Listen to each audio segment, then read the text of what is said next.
Madurai we Chathirapatti காவல் நிலையம் மர்ம நபர்களால் செய்தப்பட்டுள்ள நிலையில் அங்கிருந்த கான்ஸ்டபிள் சக்தி கதவை பூட்டியுள்ளதால் உயிர் தப்பினார். இதை செய்தது போராளி பிரபாகரன் என கூறப்படுகிறது. இதனையடுத்து இன்று காலை முன்னாள் அமைச்சர் RP உதயகுமார் அங்கே பார்வையிட சென்றிருந்தார். இதனால் போலீசார் மற்றும் உதயகுமார் வாக்குவாதத்தில் ஈடுபட்டனர். இப்போது இந்த வீடியோ காட்சிகள் சமூக வலைதளங்களில் மிகவும் வேகமாக பரவி வருகிறது.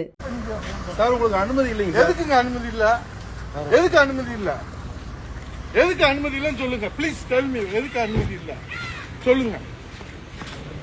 என் தொகுதிகளை போறதுக்கு உங்களுக்கு அனுமதி கேட்க வேண்டிய அவசியம் இல்லையே.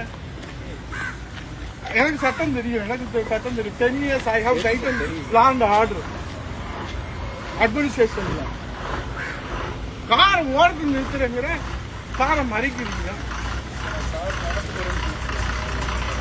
நீங்க தான் இந்த இஷ்யூக்கு பெருசா ஒண்ணுங்க. சார் உங்களுக்கு பிக்கப் பண்ணுங்க சார்.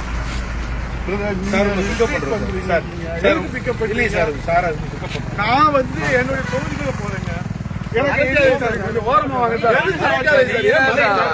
எதுக்குங்க